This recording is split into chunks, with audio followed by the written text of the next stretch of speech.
অপমান হয়ে গেল। হায় হায়, যার আশায় ছিল যে মুহাম্মাদের মাথা নিয়ে আসবে ওমর, সেই উমর তো ইসলাম কবুল করে মুসলমান হয়ে গেল। একবার বলুন সুবহানাল্লাহ। আল্লাহ তাবারক ওয়া তাআলা পবিত্র কোরআনে এত পাওয়ার দিয়েছে যে এই কোরআনে মানুষকে ইসলামে নিয়ে এসেছে। আল্লাহু আকবার। কোরআনের কি পাওয়ার দেখেন। আরে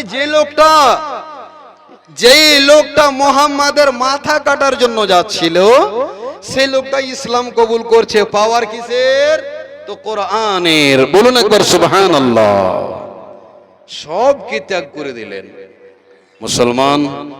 আল্লাহ বলছেন ওয়া কুনতুম আলা শাফা হুফরাতিম মিনান নার, তোমরা জাহান্নামের কাছাকাছি চলে গিয়েছিলে, আমি আল্লাহ তোমাদেরকে জাহান্নামের আগুন থেকে বাঁচালাম। কিসের মাধ্যমে? এই কোরআনের মাধ্যমে, কোরআনের মাধ্যমে, কোরআনের মাধ্যমে। ও মুসলমান, আজকে আমাদেরকে কোরআন শুনতে ভালো লাগে না, কোরআনের সাথে আমাদের মহব্বত নাই। এমন একটি কিতাব আল্লাহ বলছেন বিসমিল্লাহির রহমানির রহিম, আলিফ লাম মিম, যালিকাল কিতাবু লা রাইবা ফীহি। আল্লাহ বলছেন বিশ্বের মানুষ, আমি আল্লাহ তোমাদেরকে চ্যালেঞ্জ ছুড়ে দিলাম, পৃথিবীতে কোন এমন বৈজ্ঞানিক, দার্শনিক, মহাকবি, এমন কোন রাইটার, এমন কোন কলেজের প্রফেসর, কোন ইঞ্জিনিয়ার, কোন এরকম মহা শিক্ষিত মানুষ আছে যে আমার কোরআনকে তোমরা একটা ভুল দেখাতে পারবে? পৃথিবীর কোন মানুষ এ কোরআনে ভুল বের করতে পারেনি, পারবে না।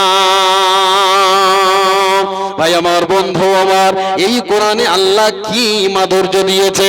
কোরআনকে বন্ধু রে, আমি বলছিলাম কোরআনের জন্য নবী সম্মান পেলেন, কোরআনের জন্য জিবরিল আমিন সম্মান পেলেন, কোরআনের জন্য রমজান মাস সম্মান পেল, কোরআনের জন্য লাইলাতুল কদর সম্মান পেল। এই কোরআন এমন একটি আল্লাহ কিতাব বানালেন যে কোরআনকে পড়তে গেলে অনেকই পাবে, কোরআনকে শুনতে গেলে অনেকই পাবে। পাবেন কি পাবেন না ভাই? কোরআন পড়লে অনেকই, কোরআন শুনলে অনেকই। আপনি সারা জীবন ধরে একটা বাংলা কিতাব, হিন্দি কিতাব, সায়েন্সের কিতাব, ম্যাথের কিতাব আপনি পড়েন, জীবনে একটা আপনি নেকি পাবেন? পাবেন না। আপনি বলবেন মাওলানা জীবনে কোনোদিন মাদ্রাসা মসজিদের মুখ দেখিনি, তবে আপনি বলবেন মাওলানা কেউ যদি কোরআন তিলাওয়াত করে, আমি যদি বসে বসে শুনি, তো আমি নেকি পাবো কি পাবো না? আমার বিশ্ব নবীজি বলছেন সে কোরআন তিলাওয়াত করে যা নেকি পাবে, তুমি শুনে শুনে তা নেকির হকদার হবে। বলুন সুবহানাল্লাহ। এত নেকি বলবেন মাওলানা, আপনি যদি কোরআনটাকে খুলে নিয়ে এইভাবে দেখেন, আর যদি আপনি একটু অনুভব করেন, অনুশোচনা করে, হায় রে নসিব, হায় কপাল পোড়া, আজকে যদি লেখাপড়া করতাম, মা বাবার কথা শুনতাম, তবে এই কোরআনকে পড়তে পারতাম। এ যদি কোরআনটাকে ঈমানের চশমা দিয়ে দেখেন, আল্লাহ বলছেন তাতেও তোমাকে আমি নেকি দান করব। তোমার চোখের জ্যোতি ভালো হবে, তোমার চোখের বিমার ভালো হয়ে যাবে। এটাই হলো কোরআনের মুজিজা। ও মুসলমান, তোমরা হারায়ো না ঈমান। ও মুসলমান, তোমরা হারায়ো না ঈমান। নামাজ পড়ো, রোজা রাখো, পড়ো তোমরা কোরআন। ও মুসলমান, তোমরা হারায়ো না ঈমান। ভাই আমার, বন্ধু আমার, এই কোরআন আমাদেরকে সৎ পথ দেখিয়েছে। কোরআনের মতে যদি আমরা চলে, তবে জাহান্নামে কোনোদিন যাব না। কোরআনকে আল্লাহ আমাদের গাইডলাইন দিলেন, কোরআনকে আল্লাহ আমাদের গাইড দিলেন। ভাই আমার, কোরআন বলছে নওজওয়ান, কোরআন কি বলছে? আমাদের গাইডলাইন। যেমন বাবা যেমন নিজের পিতা নিজের সন্তানকে গাইডলাইন করে, কি করে না বাপজান বলেন? রাত 10টার সময় যদি ছেলে বের হয়, ছট করে বাবা বলবে, বেটার এত রাত্রে কোথায় যাচ্ছিস? যুগ জামানা খারাপ, সামনে ইলেকশন রয়েছে, আচার সংহিতা লাগু আছে, পুলিশ যদি অ্যাটাক করে তো কারো বাপের মাজাল নাই তোকে ছাড়াবে। যদিও যেতে হয় তো হেলমেটটা নিয়ে নে, ভালো করে কাপড় চুপড় পরে নে, ঠান্ডার মৌসুম ভালো করে কাপড় পরে নে। ভাই আমার, বন্ধু আমার, বাপ কোনোদিন চাই না যে নিজেরই ছেলে কোনো জায়গাতে অপমান হোক। ও মুসলমান, তেমনি আমার আল্লাহ বলছেন, বান্দারে তোমার তো মন চায় যে আমি ব্যভিচার করব, জিনা করব। আমার আল্লাহ কোরআন বলছে, ওয়ালা তাকরাবুজ জিনা ইন্নাহু কানা ফাহিশাতাও ওয়া সাআ সাবিলা। আল্লাহ বলছেন সারা পৃথিবীর মানুষ জিনা করা তো দূরের কথা, জিনার কাছেও যেও না।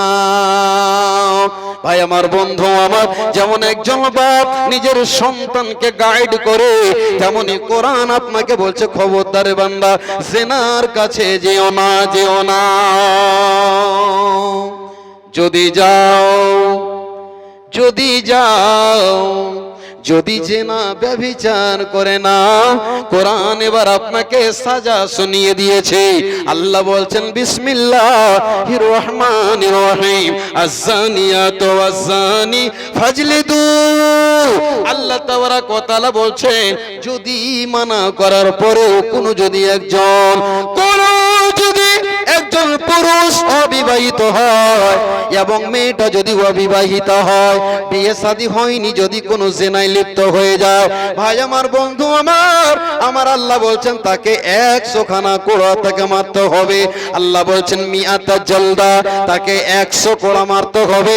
এক কোড়া, একখানা কোড়ায় একবার করে মারতে হবে। আল্লাহর কোরআন বলছে, ফালা তাখুযু রাফা। আল্লাহ বলছেন, যখন তোমরা ওই জিনাকারীকে যখন তোমরা কোড়া মারবে, তার উপরে তোমরা মায়া মমতা করিও না। এটা আদেশ হলো কোরআনে। বন্ধুরে, দুনিয়াতে জিনা বেশি হওয়ার একটাই কারণ, যে তাকে উপযুক্ত সাজা দেওয়া যায় না, যার কারণে দুনিয়াতে ব্যভিচার বাড়ছে। এখন গ্রামের সর্দারেরাই বড় মুফতি, গ্রামের মড়লেরাই বড় মুফতি। 10 খান কমচিকে এক জায়গায় কর, আর দেখে শুনে মানিস রে, যেন না লাগে। যে লোকটা ভাই কুলি পদ্মা, ভালো হ্যাঁ খাড়ো হ্যাঁ থাকতে পারে না, ওকে দিছে দৌড়া মারতে। আচ্ছা ভাই, ওর দৌড়া মারাতে কি হবে? ওর কোন জায়গা টসকিবে? আল্লাহ বলছেন, যখন তুমি জিনাকারীকে যখন মারবে, তার উপরে তুমি মায়া মমতা করিও না। তবে একটা কথা, আমরা হিন্দুস্তানের মানুষ, আমরা ভারতবর্ষের মানুষ, সৌদি ইসলামিক কান্ট্রি নয় যে আপনি তাকে মেরে ফেলে দিতে পারেন। 100 কোড়া মারতে মারতে যদি মরে যায় কোনো অসুবিধা নাই, কিন্তু আমাদের অসুবিধা আছে। তবে এইরকম তাকে সাজা দেন, এইরকম তাকে মারেন, যাতে আর আশেপাশের লোকগুলো দেখে যেন ভয় পায়, যেন শিক্ষা লয়। আপনি মিটিং রাখেন, 50 থেকে 60টা লোক হবে, আর একটা গ্রামে যদি কোনো একটা মেয়ে ছেলে ধরা পড়ে, ইস্তাহার ছাপে তো হবে না, এলান করতে হবে না, লোককে জায়গা দেওয়া যায় না। কেন? মজা লওয়ার জন্য বা দেখার জন্য তারা আসে। আল্লাহ কোরআনে বলছেন, ওর পাছাকে এমন করে গরম কর, এমন করে গরম কর, ওই সমস্ত লুচ্চা লাফাঙ্গা যারা মজা নিতে আসছে, তারা দেখে যেন বুঝতে পারে যে এই কাজ যদি আমি করি তো আমারও চামড়া ছিলে দেওয়া হবে। মুসলমান, আল্লাহ বলছেন কোরআন তোমার জন্য গাইডলাইন। আল্লাহ বলছেন, এ বান্দারা, কোরআনকে তোমরা নিজের জীবনে বাস্তবায়িত করো। ভাই, আপনার মন চাইছে আমি মদ পান করব, আল্লাহ বলছেন, ইন্নামাল খামরু ওয়াল মাইসিরু ওয়াল আজলামু ওয়াল আনসাবু ওয়াল আজলামু রিজসুম মিন আমালিশ শাইতান। আল্লাহ বলছেন, কোরআন বলছেন, খবরদার, শরাব তোমার জন্য হারাম, ব্যভিচার তোমার জন্য হারাম, চুরি তোমার জন্য হারাম। কেন? এই কোরআন যদি আমি মানি, আপনি মানি চলুন, তবে আমার আপনার দ্বারাতে পাপ হবে না। যখনই জিনা করতে যাবেন, এই কোরআনের আয়াত যদি মনে পড়ে যায় যে আল্লাহ বলেছেন যে ওকে 100 কোড়া মারতে হবে, আর যদি অবিবাহিতা, বিয়ে শাদী হয়নি, আর যদি ব্যভিচার করে লাই, তবে ওর সাজা কি ভাই? আল্লাহ রাসূল বলছেন যে তাকে নিয়ে যাও, আর নিয়ে যাওয়ার পরে বুক পর্যন্ত পুঁতে দাও, আর পাথর মেরে মেরে তাকে দুনিয়া থেকে শেষ করে দাও। সম্মানিত দিনী ভাই, চলেছি তো ভাই আমার, এই কোরআন হলো আমার আপনার জন্য জাহান্নাম থেকে বাঁচার গাইডলাইন। কোরআন আপনাকে সব সময় ইশারা করছে, ইঙ্গিত করছে, এই বান্দা খবরদার, আপনি ন্যাশনাল হাইওয়ে যাবেন,